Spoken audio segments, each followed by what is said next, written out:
podemos ir empezando. Creo que ya, bueno, llegaron con la mayoría, ya pues se irán quitando los que faltan. Habíamos quedado hoy en revisar tres cosas fundamentalmente antes de continuar con el tema de redes definidas por software. La primera es el tema de cómo va a ser la evaluación o cómo va a ser la rúbrica general. Todavía no les he subido al Moodle la rúbrica detallada. Espero hacerlo entre esta noche y mañana. Pero vamos a revisar la rúbrica. Ahora, ¿la rúbrica en qué se basa? Se basa fundamentalmente en los objetivos que están descritos en los dos temas o en las dos unidades que hemos abordado, que corresponden a esta primera evaluación. ¿Listo? Entonces voy a compartir la pantalla para que lo revisemos directamente en el Moodle. ¿Listo?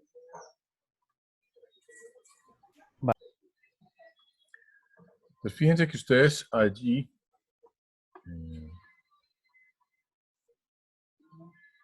en el Moodle,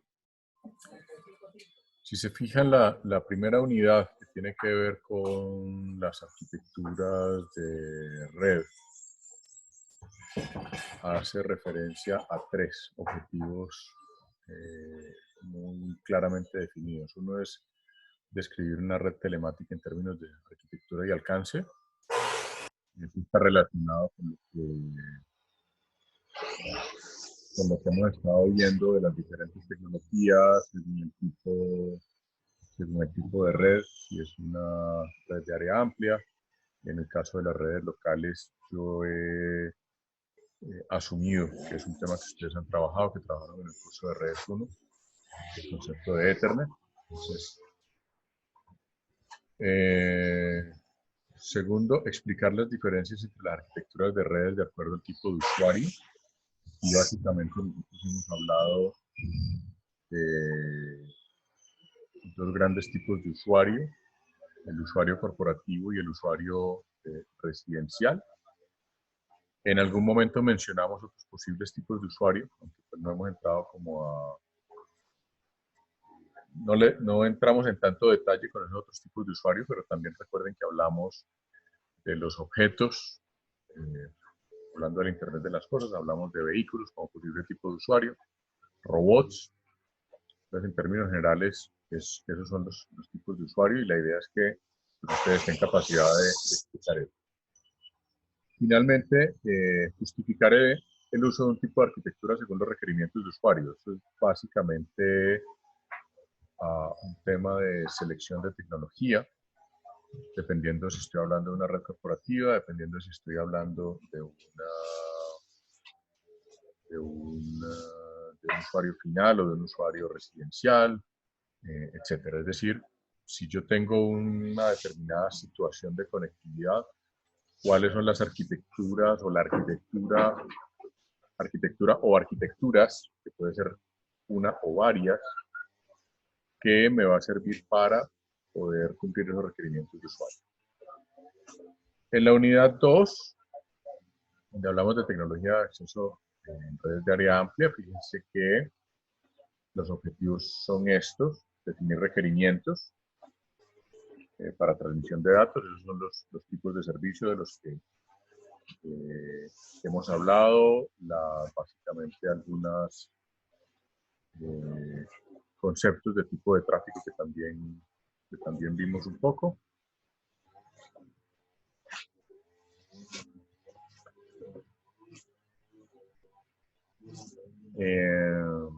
El otro objetivo es calcular el throughput de los servicios de red.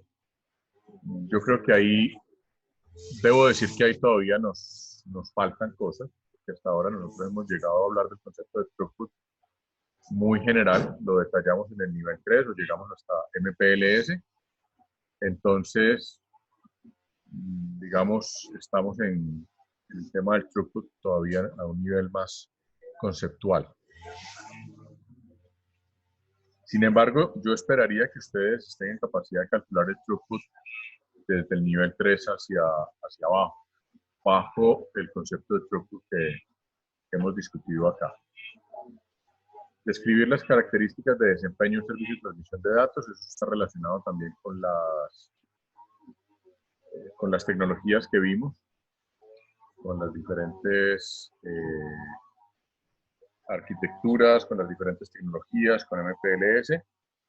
Describir las tecnologías, bueno, hemos hablado fundamentalmente de MPLS en este caso, y hemos hablado de otras tecnologías en niveles inferiores, pero digamos que hasta el nivel 3 nos quedamos en MPLS y ahí está.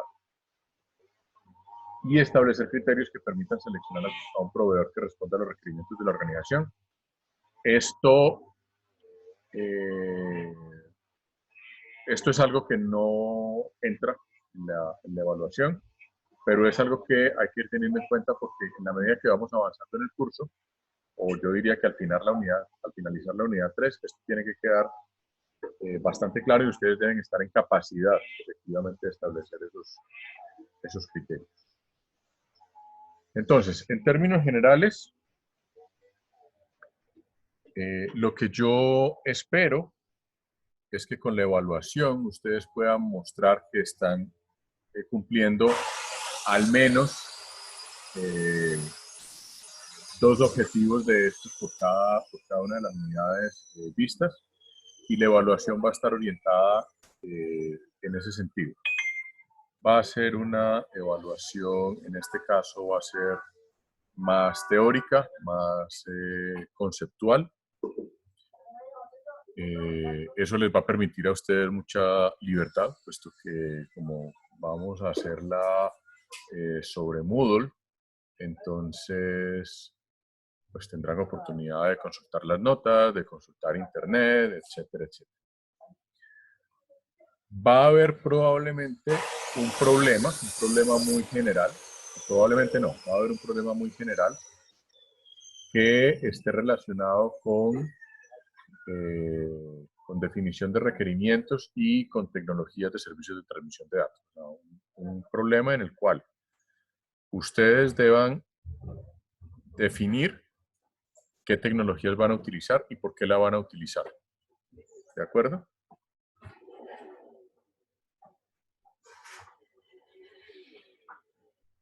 ¿Alguna pregunta hasta allí?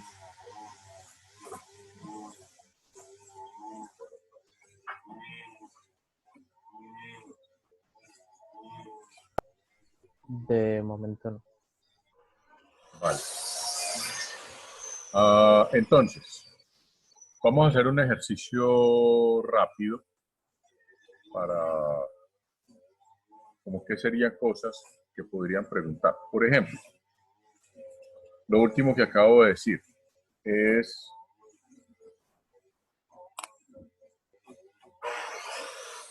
supóngase que yo necesito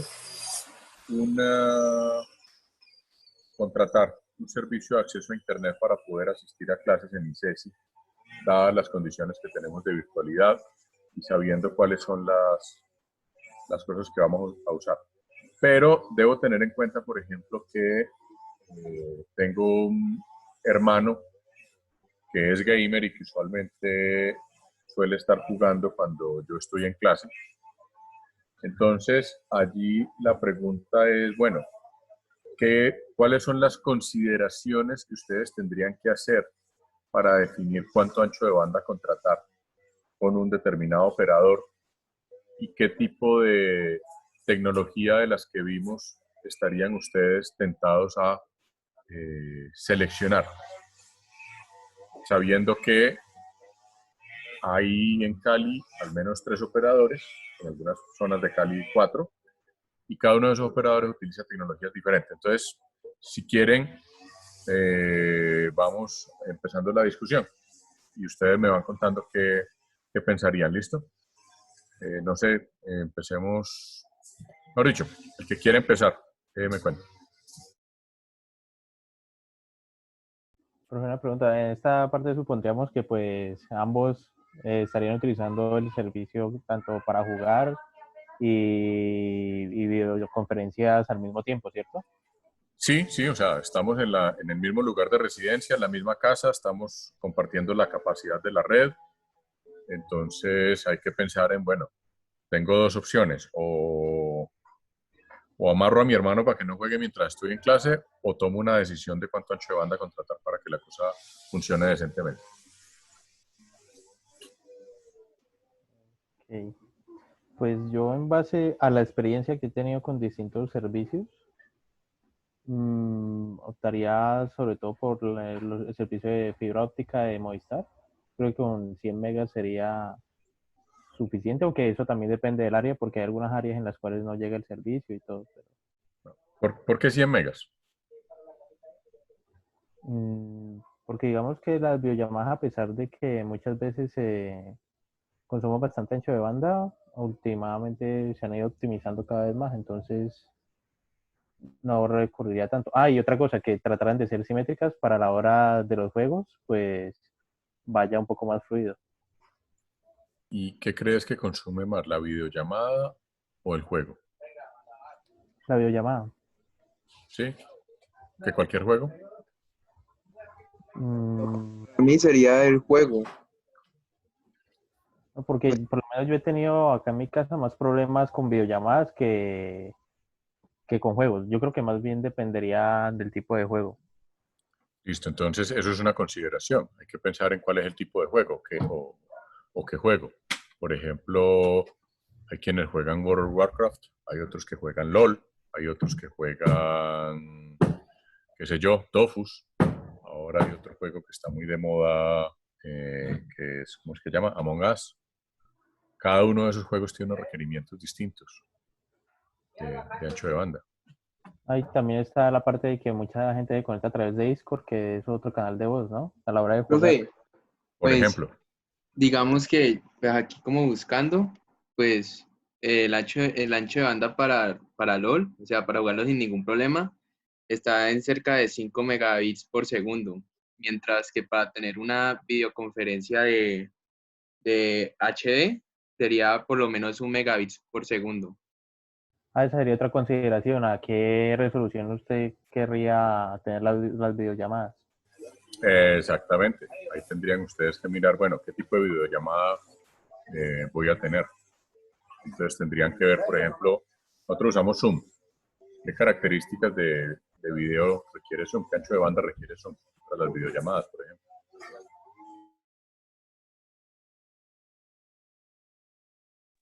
Luego yo creo que siempre bastante porque yo tengo 30 megas acá, bueno, entre comillas, y ni pegado, ni porque ponga el portátil ahí encima del router, o sea, me va fatal a veces las conexiones.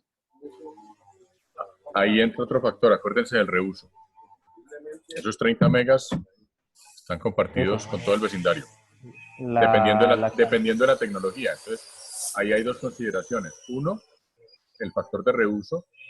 Dos, el factor de reuso asociado a la tecnología. Claro, porque, o sea, digamos, como somos 4 personas, 4 celulares, hay, aparte del portátil, un computador, el televisor también se conecta a internet, entonces, en fin, todo eso como que afecta también. Listo, entonces ahí vamos definiendo un procedimiento. Hay que tener en cuenta cuántos dispositivos hay, qué demanda de ancho de banda típica tienen esos dispositivos para ver en un momento determinado en el que yo estoy en una videoconferencia donde tengo un requerimiento de ancho de banda relativamente exigente, los otros dispositivos cuánto están consumiendo. Entonces, qué tanto me pueden castigar el ancho de banda. Y ahí, en este caso, pues el supuesto de entrada es que pues no tengo ningún tipo de diferenciación de servicio. Es decir, el que está jugando o el que está viendo YouTube o el que está chateando por WhatsApp o viendo qué sé yo, eh, va a tener exactamente la misma prioridad que la videoconferencia en este caso. también está el tema de dónde está uno ubicado, ¿no? ¿Por qué? Pues digamos que si estás en una zona rural, ya requerirías de un tipo de servicio diferente por parte del proveedor a estar aquí en la ciudad, inclusive dentro de la ciudad hay servicios que no llegan a ciertas zonas. Sí, esa es otra consideración, efectivamente.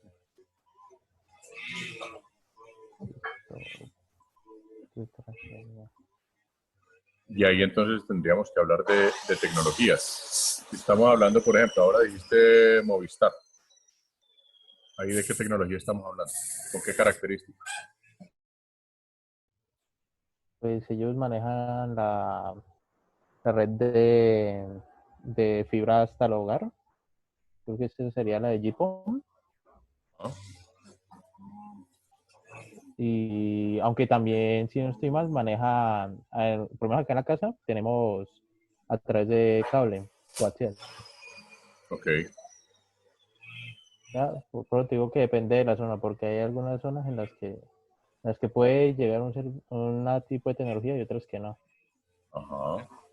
Pues, no sé si estoy mal, pero el Jeepon también podría llegarle a uno como por cable coaxial, ¿no? Sí, sí, pero acuérdense que lo que se llama primera milla es como el que me define principalmente las restricciones que tengo en la llegada. Y aunque el coaxial en algún punto se conecta a la red GPON, finalmente, si a mí me está llegando directamente el servicio con cable coaxial, entonces estamos hablando más de una arquitectura HFC. Ah, listo. Sino que pues cuando hice la presentación, que a mí me tocó lo de Jeepon, hablaban que pues tenían como diferentes formas de llegar, como que llegaban de una no sé, al casillero que tuviera la unidad o llegaban un poquito más lejos y según eso como que se iba definiendo, pero pues no siempre llegaban como a una misma distancia. Claro, acuérdense el concepto de FTTX, o sea, fibra hasta. Pues tengo fibra hasta el hogar, que llega directamente la fibra al CPE, al equipo de usuario. Fibra al sótano, o sea, fibra hasta el edificio, que es FTTB. Fibra al andén. Entonces, según eso, pues hay restricciones en el tipo de servicio. ¿Sí? Listo, bro. Y eso es parte precisamente de las consideraciones de lo que son las arquitecturas o las diferencias entre las arquitecturas de redes, de acuerdo a eso que estamos hablando.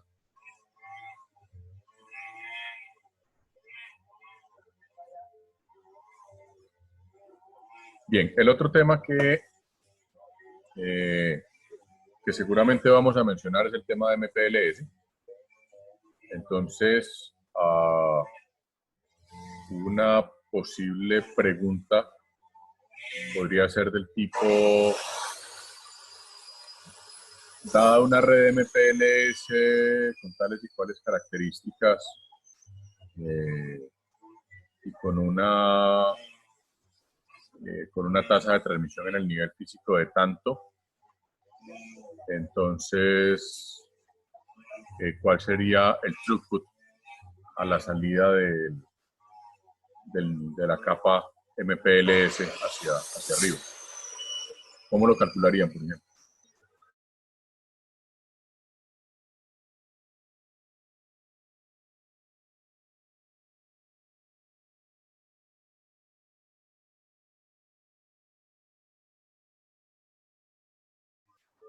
A ver, ¿quién tiene una idea?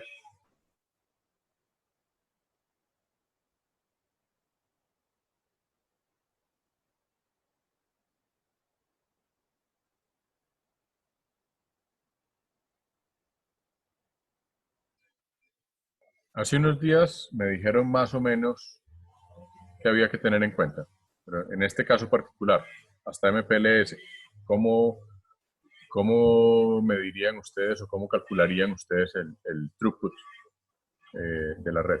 Pongamos que tengo 1 gigabit por segundo en nivel físico. ¿A cuánto equivaldría eso a la salida del nivel MPLS? O mejor dicho, para no hacer el cálculo en este momento, ¿cómo tendrían que hacer ese cálculo? ¿Qué tendrían que hacer para llegar a un número? Habría que mirar el tamaño de los buffers de cada uno de los dispositivos para ver cuántos paquetes se podrían llegar a perder. No. ¿No?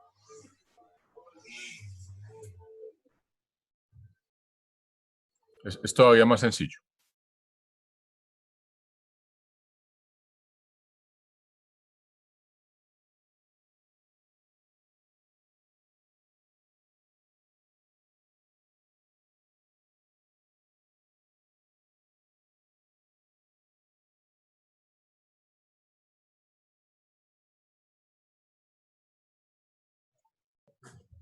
Supongamos que lo que tienen en el nivel físico es GPON, para simplificarles la vida.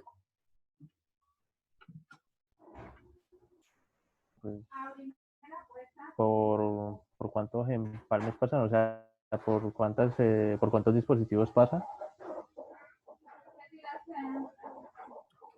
O sea, dispositivos de conexión entre la red. Ya estamos diciendo que en el puerto tengo 1 gigabit por segundo. O sea, no estoy metiendo los efectos de los dispositivos en la red. Estamos hablando solamente de cómo afecta el throughput las capas de nivel OSI, en este caso las 3 primeras o las 4 primeras, según la arquitectura que tengamos.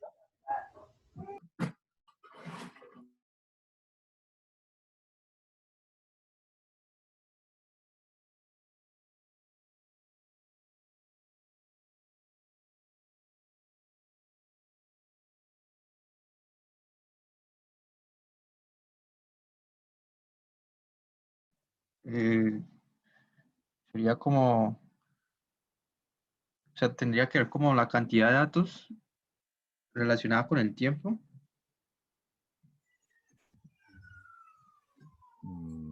¿O no es por ahí, profe? Sí, finalmente el throughput se mide en bits por segundo, pero el throughput hace referencia a la tasa real que está viendo. El número de mensajes pues, que fueron recibidos de manera exitosa. Sí, pero ¿qué más?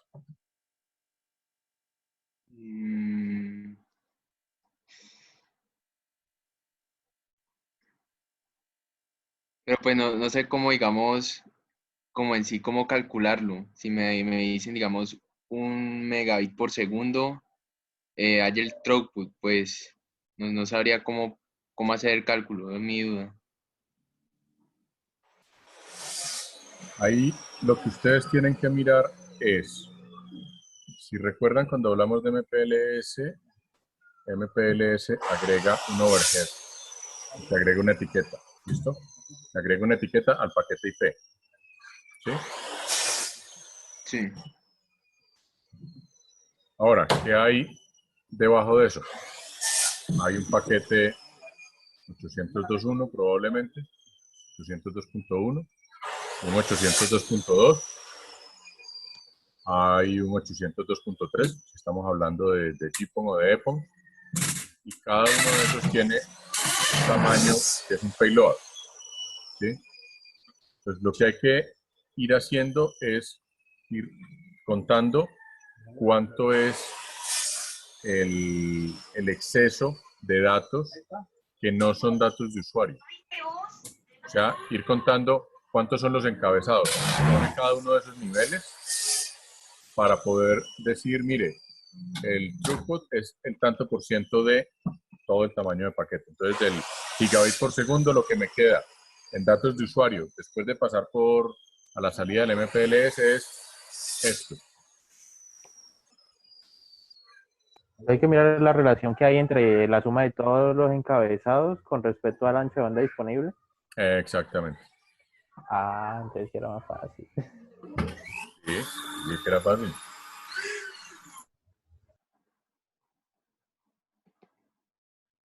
Profe, pero entonces, si a mí me dicen 1 megabit por segundo, entonces a mí me tocaría que agarrar un paquete de los que pasen por esa red o...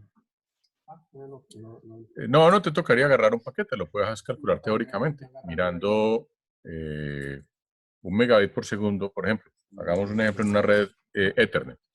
1 megabit por segundo en una red Ethernet, cuando llego al nivel MPLS, ¿cuánto es overhead? O sea, ¿cuántos son encabezados de los diferentes paquetes, de los diferentes tramas que hay allí? Entonces, si vamos haciendo cuentas, MPLS, el label. El label de MPLS no lleva payload. O sea, simplemente se le agrega. Luego, en el paquete IP. En el paquete IP tenemos que quitar los encabezados de direcciones, los encabezados del tipo de servicio, el chequeo de errores.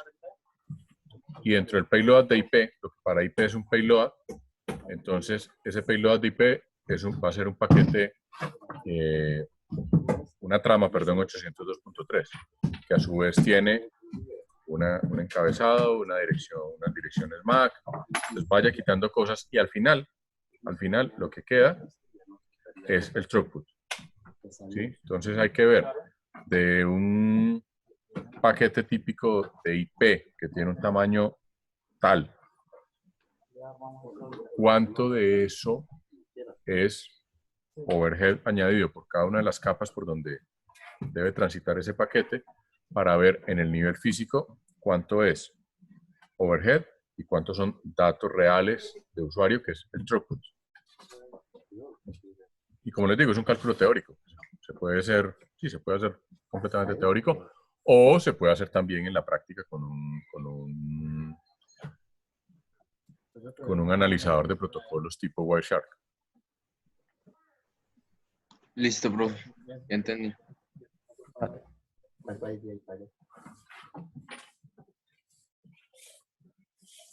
Fíjense que con esa pregunta que les acabo de hacer, o con esas dos preguntas que les acabo de hacer, prácticamente estamos cubriendo al menos 3 de los objetivos que corresponden a la unidad 2. ¿Sí? O sea que con eso, ya fíjense que con 2 preguntas relativamente sencillas, estamos cubriendo los objetivos de aprendizaje. O sea que probablemente haya 2 preguntas muy similares a las que le acabo de hacer, y eventualmente una tercera pregunta que es más conceptual, para cubrir el penúltimo objetivo de la unidad 2, que es describir las tecnologías. Entonces ahí puede haber una pregunta más relacionada con MPLS, o una tecnología relacionada con GPON, una pregunta relacionada con GPON, o una pregunta relacionada con Ethernet, una cosa más conceptual, que probablemente sea incluso de selección múltiple. ¿Listo? Y prácticamente con eso saldríamos de esta primera evaluación. Listo. ¿Preguntas, dudas?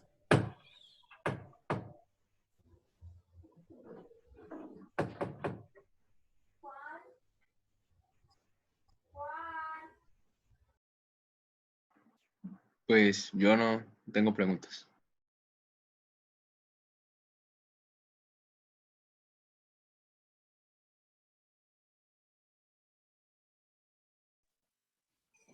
Bueno, entonces, Profe, pues, señor. o sea, parcial sería unidad 1 y unidad 2, Sí, básicamente. unidad 1, unidad 2. No vamos a evaluar. La unidad 3 la vamos a evaluar por separado. Al segundo parcial estaría dedicado a unidad 3. Ah, listo.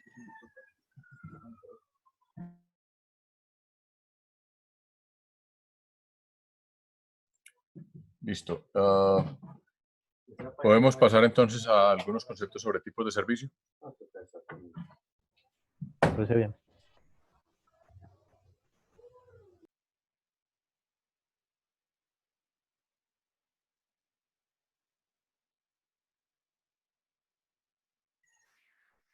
Bueno, yo les había mencionado en algún momento el tema de los tipos de servicio. Esta tablita que está ahí resume básicamente los tipos de servicio como están definidos en esas recomendaciones de la UIT. Hay algunos otros documentos, sobre todo del 3GPP, donde puede haber algunas pequeñas variaciones. Cuando digo pequeñas es porque puede que cambie algún nombre con respecto al servicio. Por ejemplo, en 3GPP se define el servicio interactivo como un solo tipo de servicio en general, o sea, la navegación web se incluye como un servicio interactivo, aquí lo define como responsive. Entonces ahí hay algunas diferencias, pero son diferencias muy pequeñas realmente. Si quieren revisar más detalles, aquí están pues, las 3 recomendaciones donde está resumido todo este tema de calidad de servicios. Sin embargo, pues esta tabla que tienen aquí, que yo les subo ahora en un momentito este documento al Moodle para que lo tengan. Lo importante aquí es que, en primer lugar, tenemos como 2 grandes tipos de servicios. Uno, los que son tolerantes a errores, donde están los conversacionales, los de mensajería, de voz y de video, y los de streaming, tanto de audio como de video. Ahí estamos hablando en streaming de audio, están por ejemplo los podcasts, y en streaming de video pues está YouTube, Netflix, en general, todos esos tipos de servicios. Los conversacionales de voz y video es esto, Zoom, Webex, Teams, en general, todo este tipo de herramientas, Skype, etc.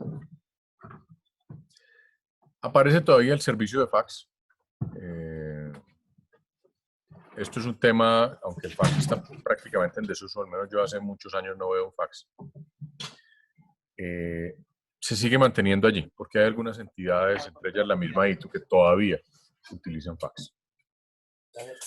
Ahora, ¿por qué estos servicios son tolerantes a errores? Porque en general son servicios donde, uno, yo no me puedo dar el lujo de retransmitir, es decir, si llega información con error, yo no puedo retransmitir, porque son servicios que no permiten la retransmisión, porque estoy transmitiendo es un flujo continuo de información. Y la retransmisión sería un desastre. Profe, Señor. ¿estos usan VP? Sí, usualmente utilizan UDP. Estos servicios de conversacionales y de streaming suelen utilizar UDP, precisamente porque UDP no es orientado a conexión y no tiene retransmisión.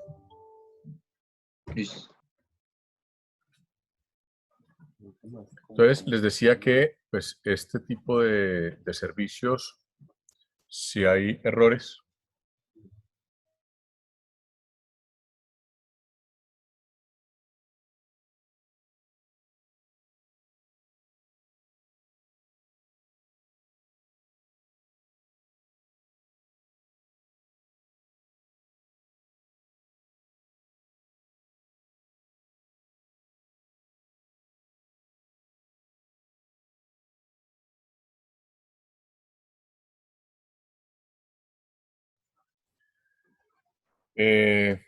entonces les decía, estos son servicios que pueden soportar algo de pérdida.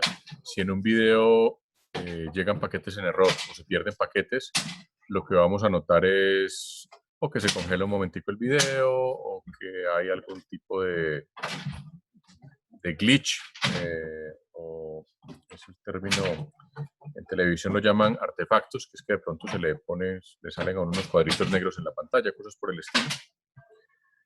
Pero en general yo no voy a perder toda la información, es decir, puede que, es más, en la mayoría de los casos ni siquiera voy a notar que hay errores. Aquí más abajito les muestro ahora cuáles son como los porcentajes de error que soportan estos servicios sin que haya problemas. Luego viene el segundo grupo, que son los que son intolerantes a errores. Eso no significa que no pueda haber errores. Lo que significa este concepto de intolerante a error es que si llega un paquete en error o se pierde un paquete, se retransmite. ¿Sí? Entonces, y se sigue retransmitiendo hasta que efectivamente llegue el paquete.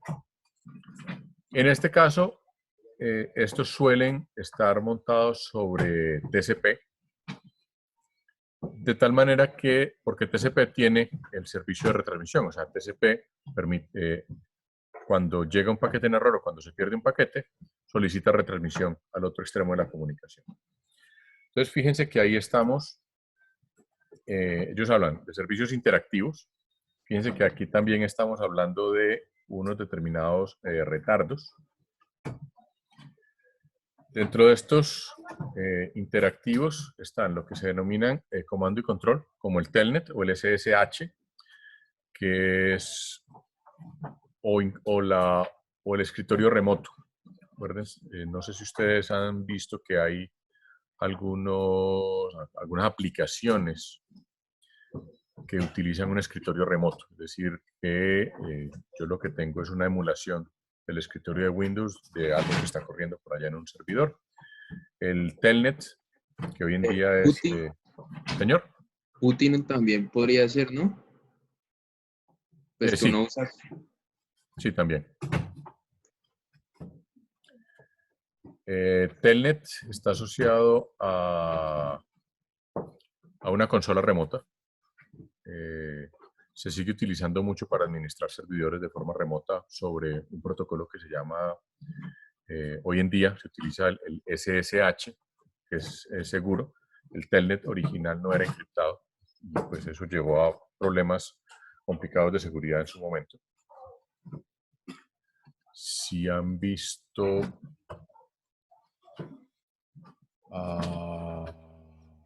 ustedes vieron de pronto una película que se llama La Red con Sandra Bullock, o vieron de pronto otra película que se llama La chica del dragón tatuado. Sí, ¿Sí la vieron? sí. Bueno, lo que utilizaba esta muchachita principalmente era consola y se conectaba remotamente a los servidores a través de Telnet, precisamente porque es como estar conectado directamente a la máquina, con la consola. Y finalmente, pues los juegos interactivos, que son los más críticos en cuanto a retardo. ¿Sí? Por eso el retardo aquí es mucho menor a un segundo. De esto hablamos algo cuando hablamos, por ejemplo, de quinta generación. Dijimos que la idea era que el retardo fuera alrededor de 1 milisegundo. Eso en la práctica pues no se logra, pero hoy en día los retardos sí son bastante menores a un segundo. Y esto tiene que ver con el ejercicio que ustedes hicieron de calcular, de hacer un estimado de delay y de jitter, haciendo una medida de retardo usando el protocolo o el comando ping. Otros servicios que también, como les decía, en algunos casos se consideran interactivos. En este caso, la ITU lo llama responsive. Vamos, para separarlos de estos que son más exigentes en cuanto a timing, pues tiene que ver con todo lo que es manejo de correo, manejo de navegación web, fundamentalmente. Porque básicamente, aunque estemos hablando de e-commerce o de acceso a correo electrónico, pues de todas formas el cliente principal es un cliente, es un navegador web. Y requieren pues un retardo relativamente bajo, pero digamos no son tan críticos como los anteriores. Entonces ahí se hace una pequeña diferenciación. Otros, como la mensajería, chat, WhatsApp y similares, IRC, etcétera, o descargas de archivos, pues son más, soportan un mayor retardo. Fíjense que cuando uno manda mensajes por WhatsApp, raras veces uno no espera que le respondan inmediatamente. A veces los churritos azules se demoran en aparecer, etcétera, etcétera. Y por último, tenemos los servicios no críticos, servicios de background, ¿sí? Como el caso del correo electrónico y algunos tipos de mensajería que entra más en lo que se denomina la comunicación asíncrona. Hablando un poco de comunicación síncrona y asíncrona, aunque es un libro bastante viejo porque es del año 97, si no me falla la memoria, hay un libro muy famoso que habla de todos estos conceptos desde el punto de vista de usuario que llama Ser Digital, de Nicolás Negroponte. Es un libro que es bueno darle una leidita como cultura general, al menos los que estamos metidos en este mundo. Ahora, cada uno de estos servicios tiene unos requerimientos en términos de retardo y tiene unos requerimientos en términos de ancho de banda. En el caso de los errores, fíjense que aquí aparece un parámetro de calidad que yo no sé si ustedes lo conocen, el frame error rate o el frame erasure rate, depende del servicio, pues se interpreta de una forma o de otra. ¿Ustedes lo han, o sea, habían visto alguna vez esta medida, esta unidad de medida? Yo no. ¿El bit error rate sí lo conocen? ¿El BER?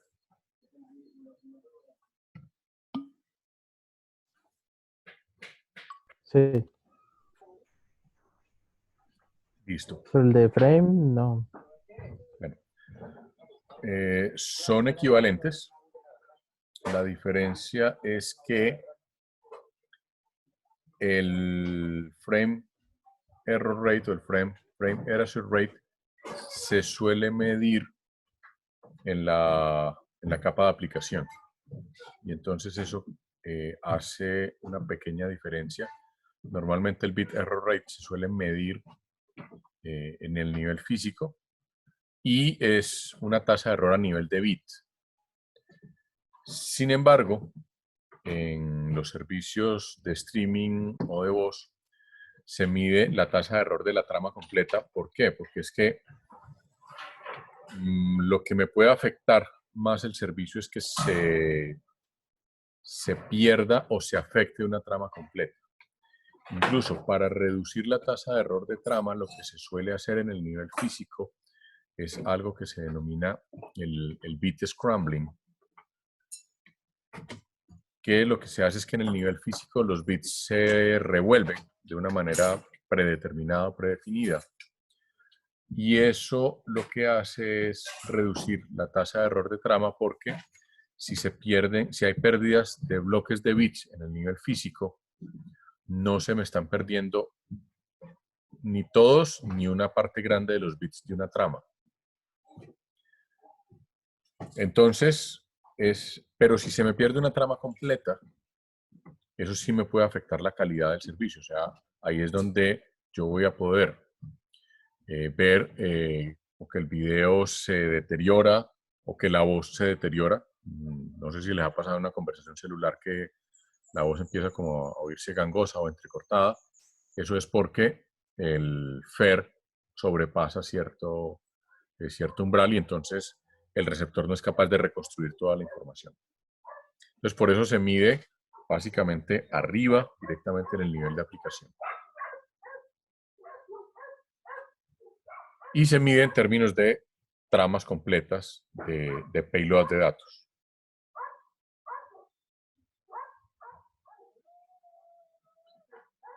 Puede haber algunas pequeñas variantes en esto que les acabo de mostrar. Por ejemplo,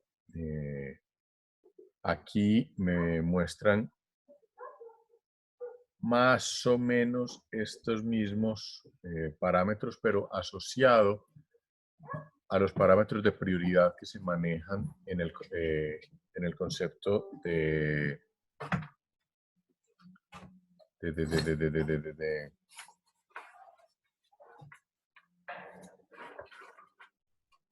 DeepServ o de servicios diferenciados, que son los mismos que se manejan en el estándar 802.1d. ¿Por qué en el 802.1d? Que si recuerdan yo les mencioné, creo que la clase pasada o la anterior, que en algunos casos, cuando manejo VLANs, yo puedo manejar el concepto de calidad de servicio en las VLANs. Me desconectaste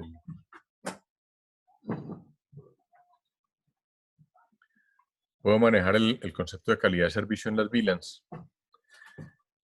Y eso está asociado a este estándar, al 802.1d. No sé si ustedes lo vieron en el curso de redes 1. ¿Lo vieron por casualidad?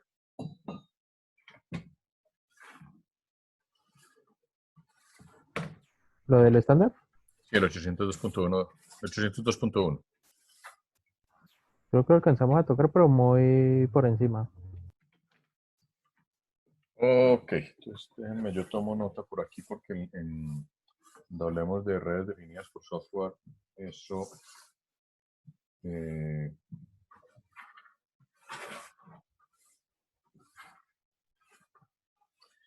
redes definidas por software, eso se vuelve a trabajar bastante. Listo.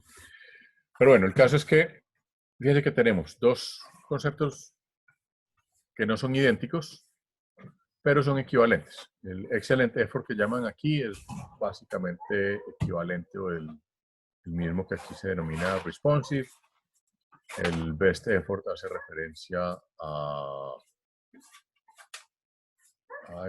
mensajería, y fíjense que el background sí sigue siendo background, en el que todo el mundo está más o menos de acuerdo, es como en el tráfico menos crítico, que es el de background.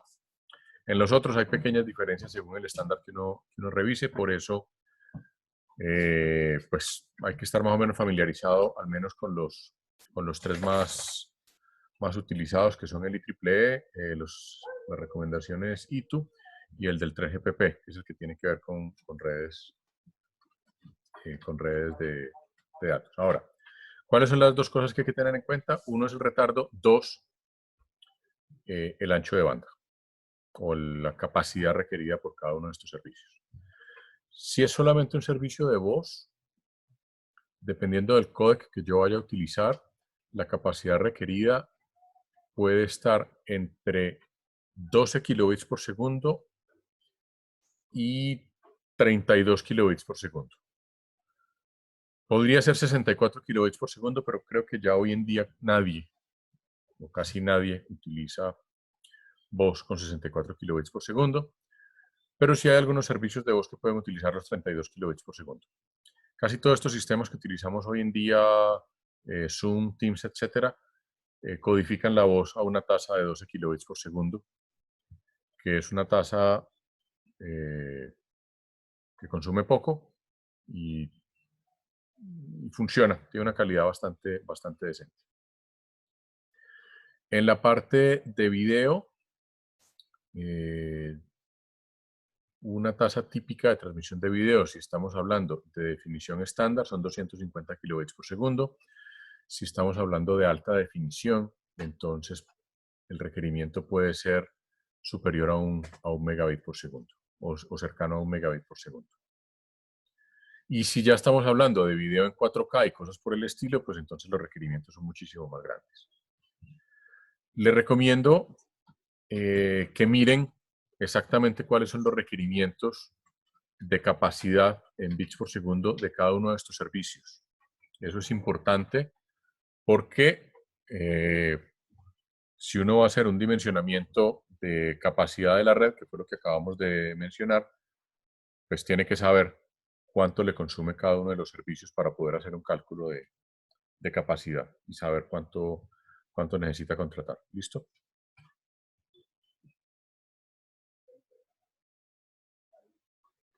¿Alguna pregunta sobre este punto?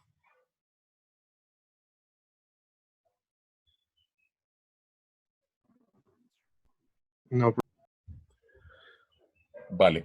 Nosotros vamos a volver a retomar este tema cuando hablemos de ingeniería de tráfico en SDN, específicamente en OpenFlow. Entonces es importante que lo revisen porque yo voy, cuando ya estemos hablando de SDN, y ingeniería de tráfico en SDN, yo voy a dar por hecho que ya ustedes están bien hechos unos tigres con esto. ¿Listo?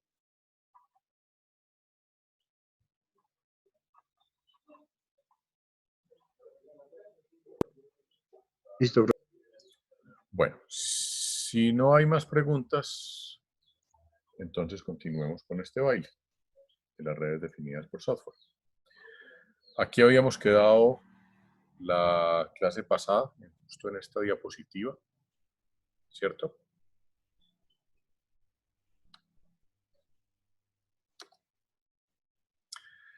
Entonces, entrando un poquito más a... bueno, antes de que se me olvide, esta presentación ya está en el Moodle, en la carpeta de presentaciones de la unidad 3. Ya esta presentación la subí hace un rato. Y le subí también un material ahí al Moodle relacionado con redes definidas por software, entre otras cosas, el RFC que voy a mencionar a continuación. Entonces, la arquitectura general y, de las redes definidas por software se describe con estas dos figuras. Las dos figuras son equivalentes, solo que la de la derecha tiene un poquito más de detalle, ya les cuento. Pero aquí tenemos básicamente tres planos o tres capas, y ahorita hablamos un poquito de estos conceptos, el plano de datos y el plano de control, que son conceptos heredados por allá de mediados, finales de los años 80, con la Red Digital de Servicios Integrados. Entonces, las redes definidas por software tienen un plano de datos donde está la infraestructura propiamente, donde están los enrutadores, donde están los switches, donde están en general los dispositivos de red, la infraestructura, el hardware. Esos dispositivos o ese plano de datos se conecta con el plano de control a través de un estándar que se llama OpenFlow. No es el único, pero es de lejos el más popular y el más conocido, y es por ende en el que nos vamos a enfocar nosotros. En el plano de control es donde hoy en día se toman decisiones con respecto a ingeniería de tráfico, es decir, es donde se hace la reserva de capacidad en el plano de datos cuando yo tengo que mandar un flujo de video o un flujo de voz, o dependiendo del tipo de tráfico, de lo que acabamos de ver hace un momento. Aquí en este plano de control es que se hace toda esa ingeniería de tráfico, y es donde se hace la reserva de capacidad necesaria a los dispositivos en la infraestructura. Esto es un cambio bien importante en la lógica de las redes, porque finalmente se va a poder hacer realmente ingeniería de tráfico. Nosotros hemos hablado de ingeniería de tráfico, hemos visto algunas cosas, hemos revisado algunos artículos. Sin embargo, el gran problema de la ingeniería de tráfico hasta la aparición de las redes definidas por software es que no había forma de saber qué diablos se iba uno a encontrar en la infraestructura. Si el switch o el enrutador soportaba o no soportaba ingeniería de tráfico, o si estaba o no estaba configurado para soportar ingeniería de tráfico. Y eso, pues al final, resultó en que en la práctica, hoy por hoy, en la mayoría de las redes no puedo hacer ingeniería de tráfico, porque la mayoría de las redes hoy por hoy no soportan ingeniería de tráfico. En la medida que vamos hablando de redes definidas por software y vamos migrando a redes definidas por software, y ya esto es un cambio que se está viendo a nivel de operadores, y hay operadores que ya prácticamente tienen toda su infraestructura montada en SDN, entonces sí podemos hacer ingeniería de tráfico. El enrutamiento también se hace aquí, en el plano de control. Pero no es que se haga el enrutamiento como lo entendemos normalmente, y como seguramente ustedes lo vieron en el curso de Redes 1, sino que la decisión de enrutamiento se toma en el sentido de que el plano de control es el que le actualiza las tablas de enrutamiento a los dispositivos. Esto lo comenté en la clase pasada, que uno de los grandes dolores de cabeza de los administradores de red, sobre todo de redes muy grandes, es que cuando había ciertos cambios, entonces tocaba ir a prácticamente switch por switch, enrutador por enrutador, a hacer los cambios. Lo cual, pues, no solamente es dispendioso, es largo, sino que es propenso a errores. Profe, Entonces, en ese orden, señor. yo quería tener una pregunta, pero más con respecto a lo de ingeniería de tráfico. El tema que tocamos ahora, el throughput. Dentro de la ingeniería de tráfico, ahí en la GCN se utiliza mucho el throughput para ir redimensionando sobre la marcha. O Sí. sea, los dispositivos, bueno, el software es capaz de calcular su propio throughput para así asignarlo. Realmente la forma de asignar recursos es a partir del throughput requerido por un servicio y entonces ver cuánta reserva de capacidad se debe hacer en los dispositivos a lo largo de la red para poder garantizar ese throughput. Es decir, si yo tengo una videoconferencia que me va a consumir 1 megabit por segundo y ese es mi throughput, o sea, estamos hablando de nivel de aplicación, acto seguido, lo que debo hacer desde el punto de vista de ingeniería de tráfico es calcular cuánta capacidad debo reservar allá abajo en el nivel físico para garantizar ese throughput. Vale.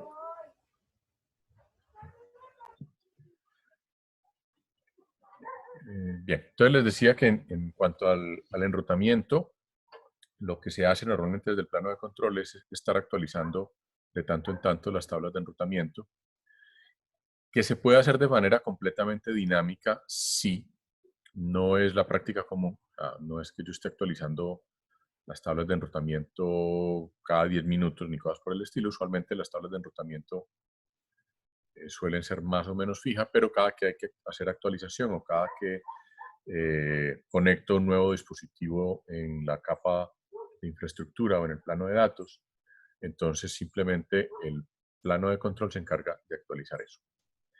Como les decía en la clase pasada, la principal característica aquí es que este plano de control está centralizado.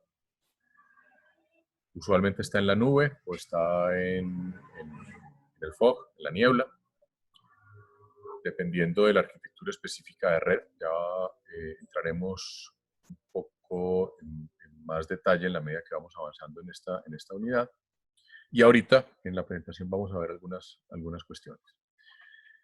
Lo siguiente es el plano o la capa de aplicación. Entonces fíjense que aquí tenemos dos cosas que son bien importantes. La orquestación de servicios. Eso es un concepto que creo que ustedes han visto. ¿Ustedes ya vieron el curso de programación en red? Sí. Ahí hasta donde recuerdo se veía algo de orquestación de servicios, ¿cierto? Sí. Ok, entonces saben de qué estamos hablando. Entonces aquí se hace esa orquestación de servicios. Aquí corren todas las aplicaciones relacionadas directamente con la red definida por software y corren las aplicaciones de negocio. Aquí tenemos bueno, en esta gráfica de la derecha tenemos un poco más de detalle. Aquí lo que estamos viendo son las aplicaciones propias de la red definida por software, donde está el balance de carga, y esto tiene que ver con cómo distribuyo la carga en los diferentes dispositivos o en diferentes servidores para no congestionar, por ejemplo, un enrutador y que otro esté prácticamente libre. Entonces, aquí se hace balanceo de carga, aquí está toda la parte de seguridad, van todas las aplicaciones relacionadas con seguridad, detección de intrusos, firewall, y aquí se hace también todo lo relacionado con ingeniería de tráfico. Ahora, ya entrando un poquito más en detalle en los conceptos de OpenFlow,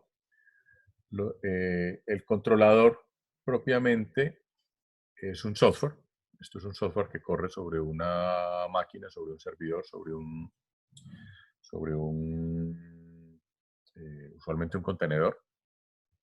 Y ahí viene otro tema importante con respecto a las redes definidas por software. Hoy en día es muy común la virtualización. Entonces, normalmente yo tengo servicios virtualizados. Pero si yo muevo ese servicio virtualizado de un servidor a otro, por ejemplo, me van a cambiar los puertos físicos del servidor a donde está conectado ese servicio. Parte de la responsabilidad de un controlador SDN es hacer esa actualización de forma completamente transparente para el usuario. Es decir, yo puedo mover una aplicación virtualizada de un servidor virtual a otro o incluso de un servidor físico a otro, y el controlador de CDN se va a encargar de volver a conectar todo de tal manera que la aplicación siga encontrando los puertos por donde se debe conectar y mapea adecuadamente los puertos virtuales de esa aplicación que está virtualizada a los puertos físicos del servidor. Eso es una cosa que a veces genera dolores de cabeza, porque cuando uno monta una aplicación virtualizada, monta un servidor virtualizado, a veces no quedan bien mapeados los puertos del servidor virtualizado al puerto o los puertos físicos del servidor.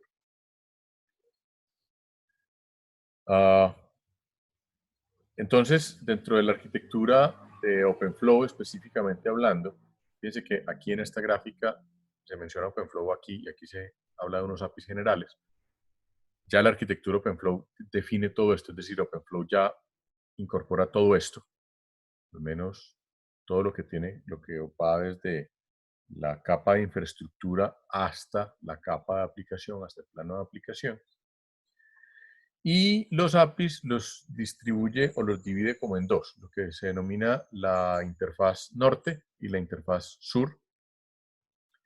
Básicamente la interfaz sur es la que tiene que ver con la capa de infraestructura, la que directamente se comunica con los dispositivos, y la interfaz norte es la que me interconecta con las aplicaciones. Luego entraremos a ver en detalle qué es lo que hace este controlador SDN y cuáles son los controladores SDN que comúnmente se utilizan. Al igual que OpenFlow es la arquitectura más general, hay un controlador que es bastante popular. Esta es la misma arquitectura, pero tal cual como está escrita en la RFC 7426. Esta RFC es una RFC informativa, no es una RFC normativa. ¿Qué significa eso? Significa que es como una descripción general de lo que son las redes definidas por software, pero no es una recomendación como tal. Es decir, no es un documento que esté describiendo exactamente los estándares o el estándar que hay que seguir. Simplemente es una descripción. Y aquí pues hacen una descripción un poquito más detallada. Fíjense que aquí ya separan la interfaz sur en control y gestión. Es decir, que hasta ahora no hemos hablado del plano de gestión, que es un plano aparte, es decir, ya estamos hablando entonces de tres planos diferentes dentro de la red. Un plano de usuario, un plano de datos, un plano de control, que es el que se encarga de intercambiar todos los mensajes de control que se necesitan para actualizar tablas de enrutamiento y para controlar la red. Y un plano de gestión, que es básicamente el que me permite a mí gestionar la red. Es decir,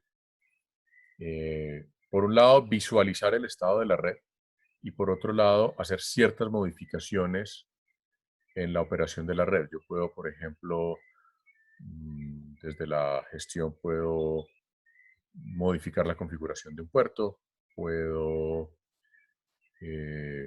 conectar o desconectar puertos, y todo eso está concentrado sobre la capa de aplicación y de servicios. Es decir, en este caso en SDN, esta parte de aplicación me integra tanto el plano de control como el plano de gestión. Hoy por hoy, en la mayoría de las redes, hay software especializados en gestión que no hacen todas las funciones de control. Simplemente me permiten, en algunos casos, simplemente visualizar la red y en otros casos directamente hacer gestión sobre la red, es decir, modificar parámetros de la red sin tener que ir físicamente pues, al sitio o al cuarto de cableado donde está el switch o el enrutador. Y se definen entonces unas capas de abstracción de servicios que lo que buscan es que yo no dependa de una aplicación específica o de un fabricante específico. Lo otro que les decía la vez pasada, y es importante aquí precisamente por esta capa de abstracción de dispositivos, es que una de las grandes ventajas que ha traído las redes definidas por software es que yo puedo tener dispositivos de distintos fabricantes y con diferentes características en la capa de infraestructura sin que eso me genere un dolor de cabeza.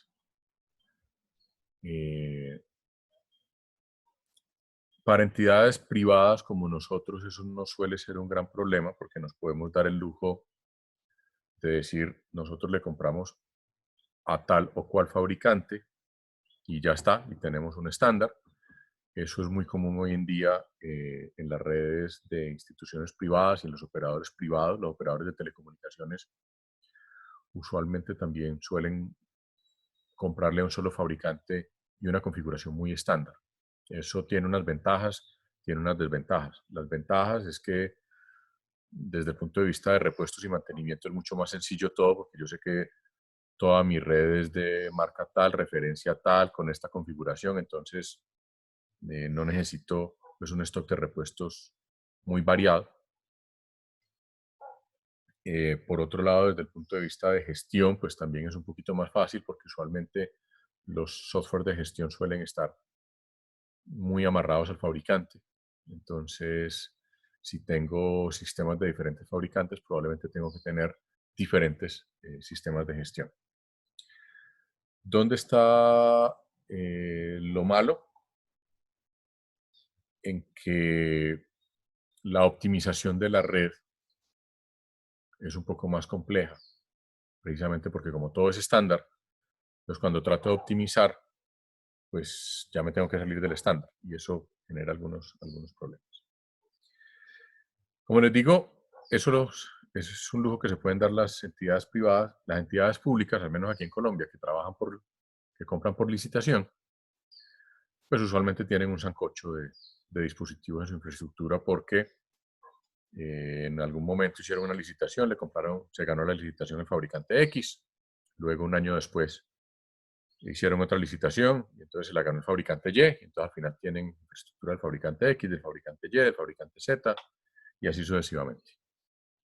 Eso es inevitable. Entonces, esto es como el resumen de lo que es la arquitectura general de las redes definidas por software. Y me voy a volver al concepto general. Yo les decía hace un momento, esto viene de los 80s. Esta gráfica es tomada de una recomendación muy TEC que viene por allá del año, de finales de los 80s, creo que es del año 87, si no me falla la memoria, donde definen este concepto de plano de control y plano de datos. Fíjense que aquí está claramente definido el plano de gestión, el plano de control y el plano de usuario, que era la nomenclatura que se utilizaba en esa época. Ahora se habla de plano de datos o capa de datos.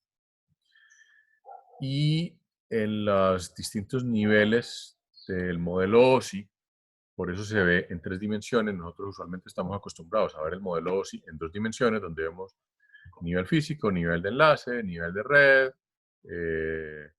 nivel de transporte, nivel de transmisión, nivel de aplicación.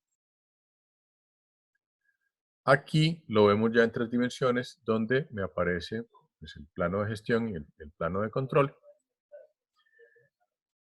En TCP/IP hay algunos protocolos que están asociados a la parte de control, como el ICMP, que ya ustedes lo estuvieron medio cacharreando cuando hicieron lo del ping.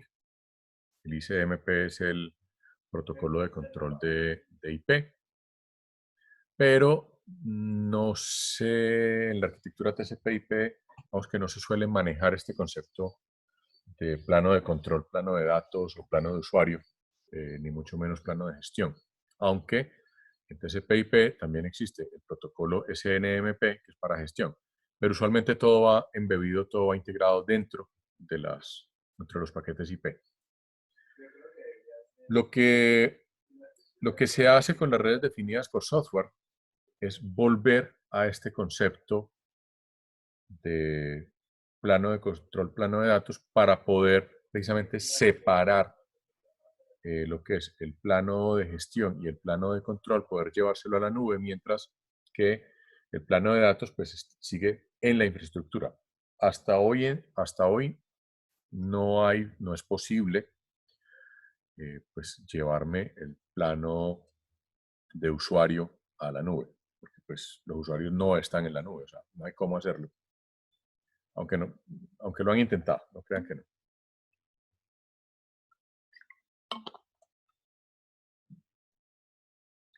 Entonces, de ahí viene como esta separación, que lo que se hace en las redes definidas por software es, como les decía hace un momento, volver a este concepto, volver a lo básico, volver a los 80s, para retomar este concepto, solo que es sobre redes TCP/IP. Pero digamos, es la forma como se ve administrativamente. ¿Qué significa eso en términos de las redes IP? Eso significa que hay ciertos protocolos de TCP/IP que van a estar en el controlador y hay otros que van a estar en el plano de usuario o en el nivel de infraestructura. Pero los tengo separados y los tengo físicamente en sistemas diferentes, en equipos diferentes. Y eso es posible gracias a que se vuelve a esta concepción antigua de las redes, que es una concepción que viene de la UIT. Y aquí vale la pena hacer un pequeño paréntesis histórico, puesto que lo que pasa aquí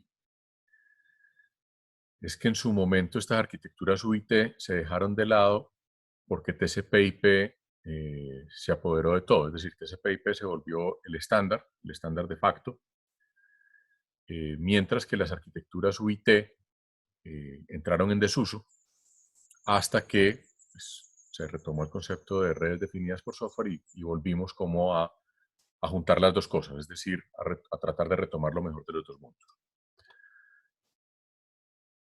Bueno, hay otro asunto allí, y es que en las redes definidas por software yo puedo definir dominios diferentes. Estos dominios diferentes tienen varios sentidos. Uno es porque esos dominios diferentes pueden hacer referencia a redes diferentes. O dos, cuando yo tengo una red muy grande, puedo subdividir esa red en diferentes dominios. O puedo manejar diferentes controladores de dominio para tener redundancia. Fíjense que en una red convencional, si se me daña un enrutador, pues pierdo un segmento de red, pierdo un pedazo de la red, o si se me daña un switch, pues sí, pierdo un pedacito de la red, pero no se me cae toda la red. Pero una red definida por software, donde el funcionamiento de la red depende del controlador de SDN, si se cae ese controlador, estoy tostado, me quedo completamente fuera del aire. Entonces, para evitar que eso pasara, se define este concepto de dominios SDN, donde puedo tener diferentes controladores de dominio, incluso dentro de la misma red, y puedo tener un esquema en el cual los dos controladores de dominio son simplemente backup uno del otro, o simplemente son redes diferentes y cada una tiene su controlador de dominio. Para ello se define un protocolo que es el SDNI, que es el protocolo de interconexión entre redes SDN. Y por debajo, por supuesto, pues tengo que tener interconexión entre los dispositivos, donde pues operan los protocolos de enrutamiento entre redes como el BGP. pero siguen siendo los controladores de dominio los que le envían las instrucciones a estos dispositivos de abajo, a la capa de infraestructura, para realizar la interconexión entre las redes.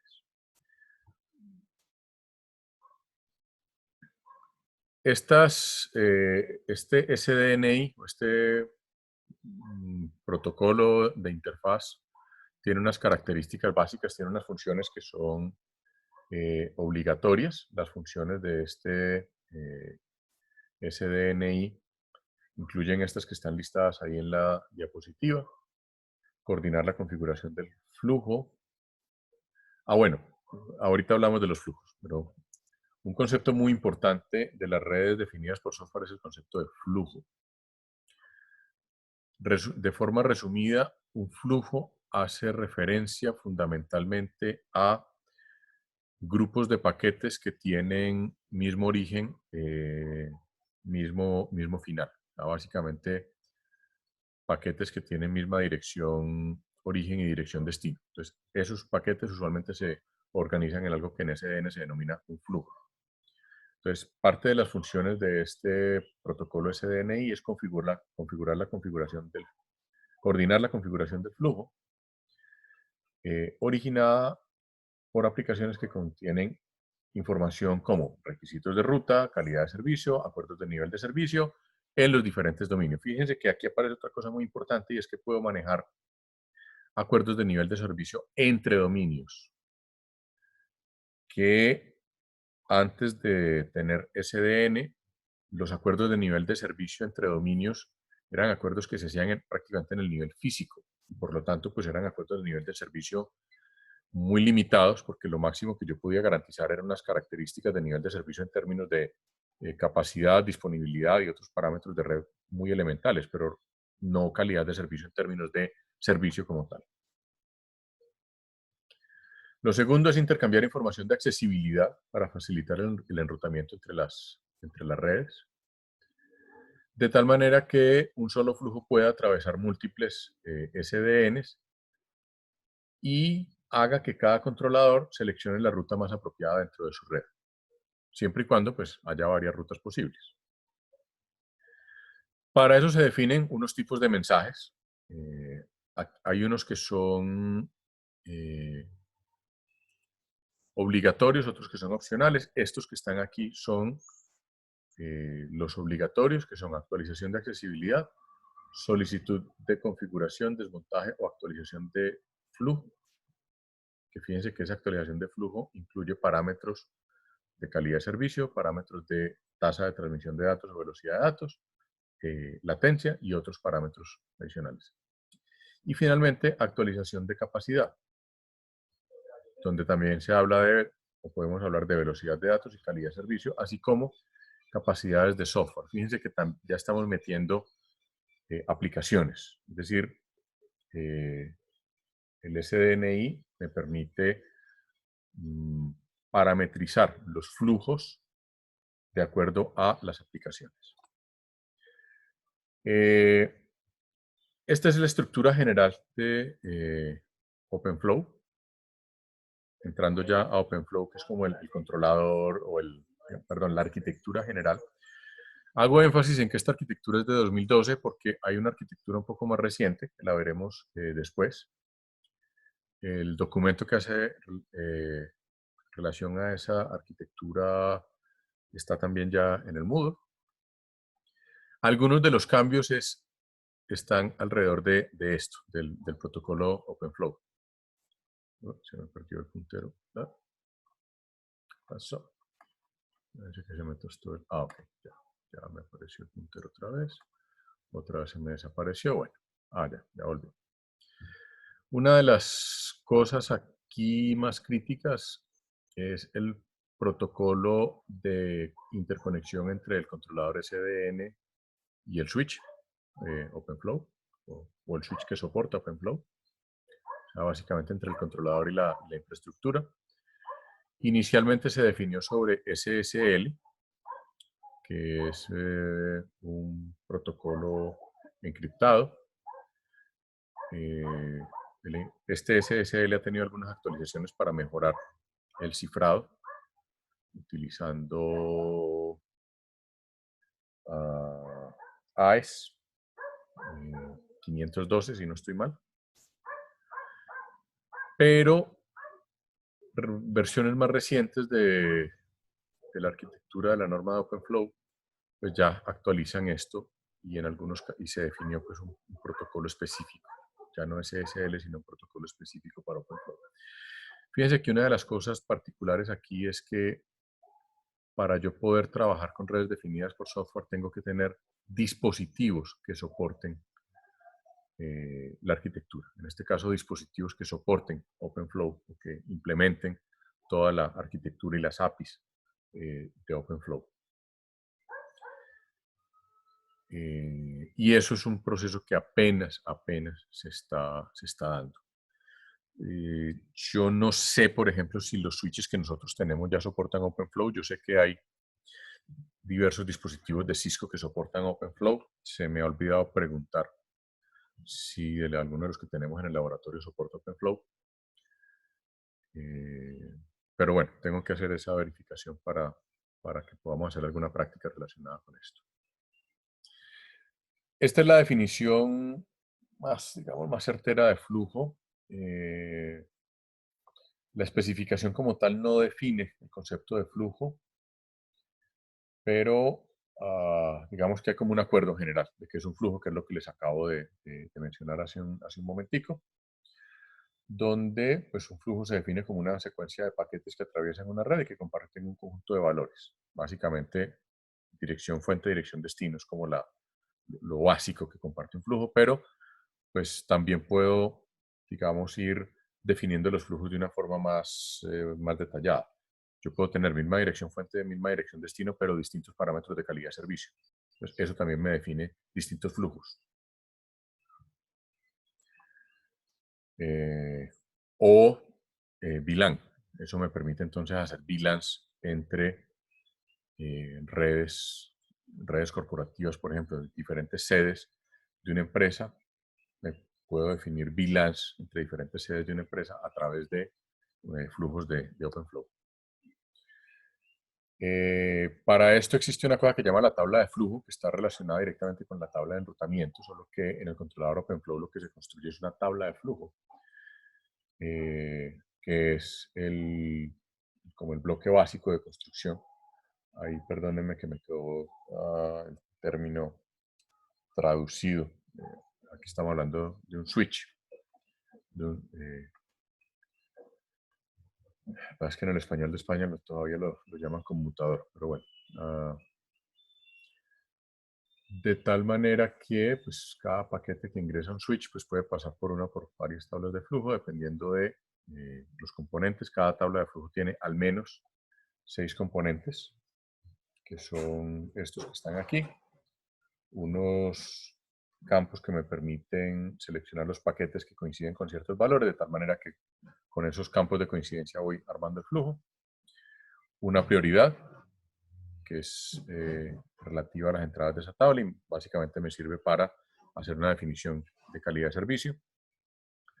Una serie de contadores y de temporizadores que lo que me permiten es controlar el flujo de paquetes y hacer control de flujo, y que es hacer también control de pérdida de paquetes. De tal manera que hay diferentes tipos de contadores. Hay una serie de instrucciones que van en esa tabla de flujo, donde le dicen a la tabla de flujo básicamente qué acciones tomar cuando se produce una determinada coincidencia en los campos de coincidencia. Es decir, si me llega un paquete con unas ciertas características que coinciden con unos valores de la tabla de flujo, entonces las instrucciones me dicen qué hacer con ese paquete, a qué flujo mandarlo o a dónde mandarlo.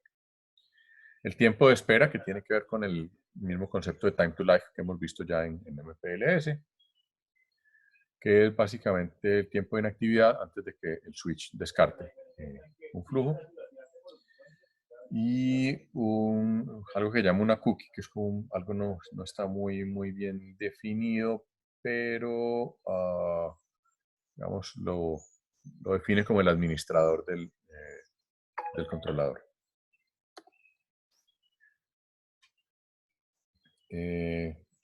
La tabla de flujo pues, puede incluir también algo que se llama el misflow entry, que es como un dato errado o un componente errado de la tabla de flujo.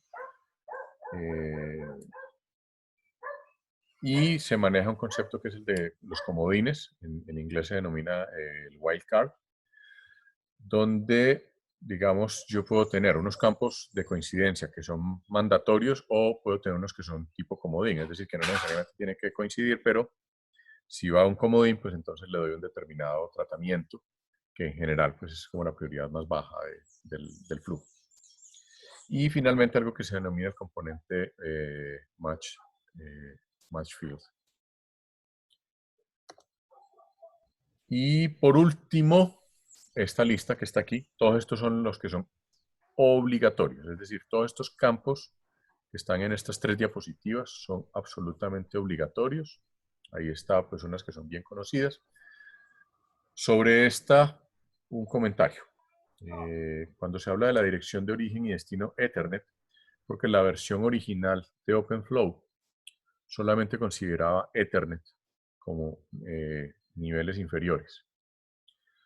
Desde 2016 aproximadamente ya hay unas definiciones de OpenFlow que incluyen otras tecnologías de conectividad, entre ellas ya algunos sistemas inalámbricos, algunas redes inalámbricas. Entonces, originalmente solamente se hablaba de dirección de origen y destino de Ethernet. Con esto hay que tener cuidado porque depende de la versión de OpenFlow con la que se esté trabajando. Entonces, no todas las versiones de OpenFlow soportan tecnologías diferentes a Ethernet. Las más recientes, del 2016 hacia acá, pues lo hacen. Por supuesto, una cosa que fue importantísima definir acá es si estamos trabajando con IP versión 4 o IP versión 6, porque también dependiendo de eso, pues se le da un trato distinto. Entonces, según también hablemos de IP versión 4 o IP versión 6, pues va a haber otras características. Puertos de origen y destino, en el caso de UDP. Y luego hay otros componentes de esa tabla de flujo que no son obligatorios. Esos componentes pues, los veremos la próxima. Aquí faltan unas cuantas diapositivas por ver, pues échenle una miradita y luego miramos esto con más detalle. ¿Listo? Quiero dejar entonces por hoy allí. Y les diría que nos vemos el martes, pero realmente no nos vemos el martes. Yo les voy a montar la evaluación al Moodle. Va a quedar disponible desde el lunes a final del día, si no me falla la memoria, para que la suban a más tardar el martes a las 7 de la noche. De tal forma que pues no nos vemos el martes, simplemente pues yo voy a estar disponible para responder dudas. Las dudas, por favor, envíenlas a través del grupo de WhatsApp. O sea, no me las envíen directamente, sino a través del grupo para que, pues, si cualquier otro tiene la misma duda, pues la respuesta la puedan oír todos. ¿Listo?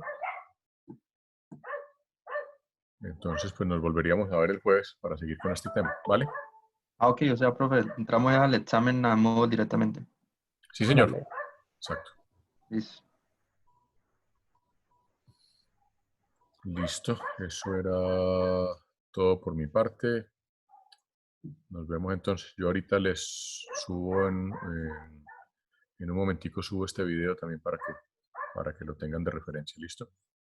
Listo, profe. Hasta luego. Listo. Bueno, que esté muy bien. Chao, chao. Chao, profe.